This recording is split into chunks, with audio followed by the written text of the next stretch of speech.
మేము నాయన నరసింహారెడ్డి మేము ఇద్దరే చెప్పినాం. ఇప్పటి నుండే ఈ ఉద్యమం, ఇప్పటి నుండే దీక్ష. నిన్న ఏదో అయింది, అయిపోయింది. ఆయన మాకు ఆ సెమీ కోమల మీరు నీళ్ళు ఇచ్చిండ్రా, అల్లరాసం ఇచ్చిండ్రా ఏమో మా కేసీఆర్ తాగిండ్రు, అది బై మిస్టేక్ మీదే, మీ అధికారులు మమ్మల్ని తప్పదు. ఆ సమయంలో జ్యూస్ కాదు మా రక్తం తాగు అని ఉస్మాన్ యూనివర్సిటీలో అన్నారు లైవ్ లో. గద్దర్ కూడా ఏదో అన్నట్టున్నాడు. గందరగోళం ఇవన్నీ జరుగుతుంటే మళ్ళీ స్టార్ట్ చేయొచ్చు. మళ్ళీ స్టార్ట్ చేస్తే ఇక ఇప్పుడు మళ్ళీ నడుస్తుంది. అయితే ఇక స్టార్ట్ అయింది. కూర్చున్నాడు జైల్లో, వాళ్ళు వీళ్ళు వచ్చి చూసిపోది. జైలు నుంచి జయశంకర్ అక్కడే ఉండే, ఆయన తీసుకురాలే. ఇంకా టౌన్లో వాళ్ళు వీళ్ళు పార్టీ వాళ్ళు వచ్చి చూసిపోతున్నారు. చూసిపోయినాక మళ్ళీ ఒక ప్లాన్ చెప్పిండు. ఓ 2 గంటల ప్రాంతాన్ని ఏం చెప్పిండంటే, మీరు కిటికీలను పగలగొట్టండి, దర్వాజాలను పగలగొట్టండి, మొత్తం అశాంతి చేయాలి. ఇక్కడ ఉంటే మనకు క్షేమం కాదు. తక్షణమే హైదరాబాద్ షిఫ్ట్ చేయాలి. షిఫ్ట్ చేసేందుకు మీరు మన టీఆర్ఎస్ వాళ్ళ, లెఫ్ట్ వాళ్ళ, కాంగ్రెస్ ఎవరు దొరికితే వాళ్ళని ఆ జిల్లాలో, పక్క జిల్లాల నుంచి మొబిలైజ్ చేయండి అని చెప్తే ఆ ఇన్ఫర్మేషన్ పాస్ చేసినాం. జనం దిగుతున్నారు. ఇక ఏది తలుపులు పగులుతున్నాయి, కిటికీలు పగులుతున్నాయి, మంది ఎక్కువ అవుతున్నారు. అయితే వీళ్ళు మరి ఏం చేయాలి అని అంటే, మీరు హైదరాబాద్కు ఆయన ఆరోగ్యం దెబ్బతిన్నదని నాయన నరసింహారెడ్డి విజయరామరావు, మీరు డీజీపీ, ఐజీయా, ఇంకెవరితోట, సీఎం తోట మాట్లాడండి, మాట్లాడి వాళ్ళు పంపించమంటే మేము పంపిస్తాం. అయితే ఇది గందరగోళం ఎక్కువైంది, వాళ్ళకి ఇన్ఫర్మేషన్ పోయింది.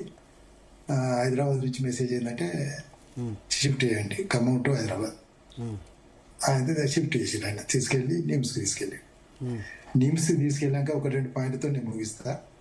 ఆ రాత్రి ఉన్నాం. అయితే మేము తర్వాత జైలు నుంచి మేము అనేది ఎదుర్కొని మధ్యరాత్రి మేము వచ్చినాం.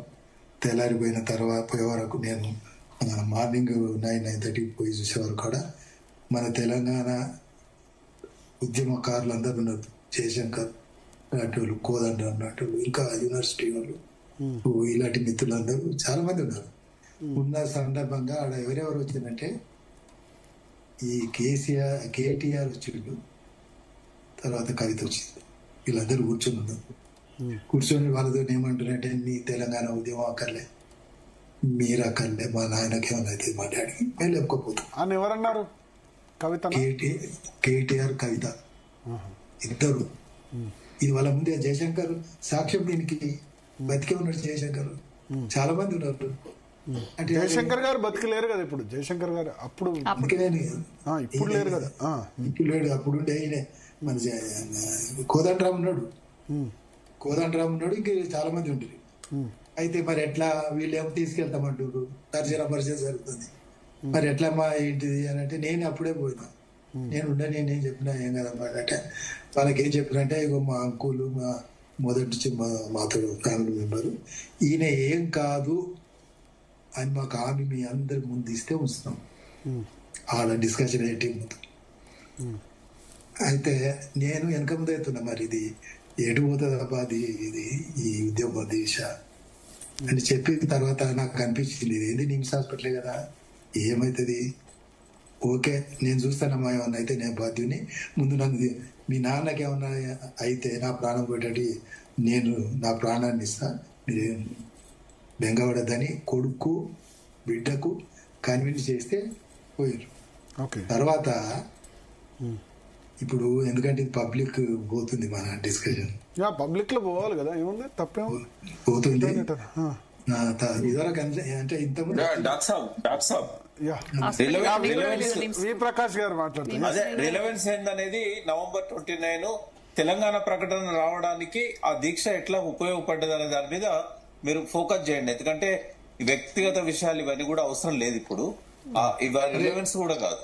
అది అట్లా కాదే, నువ్వు గతంలో చెప్పారు. నేనేమంటున్నా అంటే, సబ్జెక్టు దూరంగా ఎందుకు పోవాలి, మనము వ్యక్తిగత విషయాలు పక్కకు పెట్టి ఈ దీక్ష వల్ల తెలంగాణకు ఏం జరిగింది, తర్వాత అటుకెందుకు ఎక్కించారు, ఈ అంశాల మీద మనం మాట్లాడితే బాగుంటది. ఇప్పుడు చెప్పలేదా మనం? మీరు అదే చెప్పండి, దానికి పరిమితంగా అండి అంటున్నా. ఆయన కేసీఆర్ మాత్రం ఏదైనా పెద్ద ఇన్సిడెంట్ చేయాలి అనే ఆలోచన తమనతో ఉండే. ఒక్క సుఖ తీసుకోకుండా నేను దీక్ష చేస్తానంటే నువ్వు నమ్ముతావు, నేను అందరూ నమ్ముతారా? తెలంగాణ ప్రజలు నమ్ముతారా? బయట సమాజం నమ్ముతుందా? దానికి సంబంధం లేకుండా ఎటువంటిదే ఉంటుంది. అయితే తర్వాత తెల్లారి మేము ఆయనకి ఏం కాకుండా హాస్పిటల్లో ఓవరాల్గా ఏదో కొంత చేసినాం, 2-4 రోజులు నడిపించినాం అట్లా. తర్వాత హాస్పిటల్లో మెడికల్ సూపరింటెండెంట్ ఎవరు శర్మానుడు, అరే రోజు బ్లడ్ షుగర్ లెవెల్స్ పడిపోతలేవు, కీటోన్ బాడీస్ పడిపోతలేవు, మీరు ఇంతమంది ఉన్నారు ఏం చేస్తారు? ఆయన అన్ని మా రిపోర్ట్స్ అన్ని దగ్గర నార్మల్ దగ్గరే ఉంటున్నాయని మీరు అందరు వెళ్ళిపోవాలని ఎలగొట్టిండు ఆయన.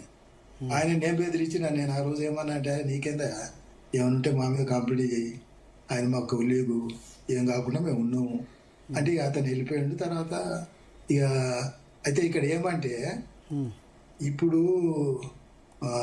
తెలంగాణ రావడానికి ప్రధానమైన కారణము ఆ కుటుంబ సభ్యులం మేమే అంటున్నారు వాళ్ళంతా. కేసీఆర్ కూడా అంటున్నాడు. కేసీఆర్కు నిజంగానే ఉద్యమం అసలు ఆయన స్వతహాగా ఉన్న ఏజెండా ఏంటిది, తెలంగాణ ఉద్యమ ఏజెండా ఏముండే మా ప్రకాష్ గారికి తెలియదు కాదు. ఇప్పుడు టీవీలలో ప్రకాష్ అనేక సందర్భాలలో ఈ అంశం చర్చకు తెచ్చిండు కాబట్టి ఓ లైన్ కట్టుబడి ఉంటాడు. అంటే సరే అనేది ఇప్పుడు లంగతనం దొంగతనం సరే దీక్ష ఏదో ఒకటి చేసి తెలంగాణ రావడానికైతే స్టేట్మెంట్ కారణమైంది కదా. సరే దీక్ష ఒక మాట చెప్పండి నన్ను. చెప్పండి. డాక్టర్ సాబ్ అంటే నాకు చాలా గౌరవం. అయితే ఆంధ్ర వాళ్ళు తెలంగాణను ఆంధ్రలో కలుపుకోవడానికి ఎన్ని కుట్రలు చేశారో అందులో కేసీఆర్ చేసిన కుట్ర ఒక ఎంట్రికంతా కాదు కాబట్టి దాన్ని పెద్ద సీరియస్ గా తీసుకోవాల్సిన అవసరం. తర్వాత ఇది ఒక అంశం భరత్ గారు, ఇక్కడికి ఒక అంశం. తర్వాత ఈ తెలంగాణ ఉద్యమం ఎందుకు అడిగినామండి మనం అందరం? దీని వెనుక ఉన్న ఆశయం ఏంటిది, లక్ష్యం ఏంటిది? అదేంది? రాజశేఖర్ ఉన్నప్పుడు మద్యం ద్వారా 5,000 కోట్లు వస్తే అమ్మ గంతడబ్బా 5,000 కోట్ల మద్యం ద్వారా వచ్చేది.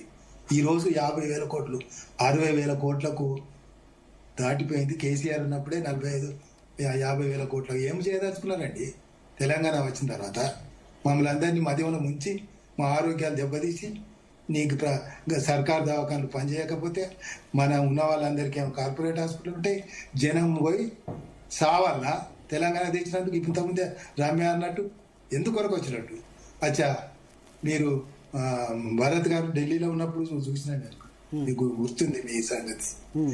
తెలంగాణ వచ్చిన తర్వాత చెప్పాలే నా వైద్య విద్యలో మార్పు వచ్చిందా, నా మామూలు విద్యలో ఏంది? నీ ఉస్మానియా యూనివర్సిటీ 100 సంవత్సరాల నుంచి ఉద్యమాల గడ్డ. ఉద్యమ లక్ష్యాలు చేరుకోలేదంటారు అంతేనా? ఉద్యమాల గడ్డ నుంచి వచ్చిన ఉస్మానియా యూనివర్సిటీ విద్యార్థులు రోడ్ల మీద ఈ రోజు ఏమైతుండ్రు? రేపన్నా మంచిగా అవుతారా? రేపన్నా మంచి వాళ్ళు చేస్తావా? గ్యారంటీ ఇస్తారా ఈ రేవంత్ రెడ్డి ప్రభుత్వం? రేపంచోళ్ళు ఇస్తారా? ఈ రాజకీయ పార్టీలు ఇస్తారా? రాజకీయ పార్టీలు అన్ని కలిసి పేద ప్రజలను మోసం చేసినాయి అంతే.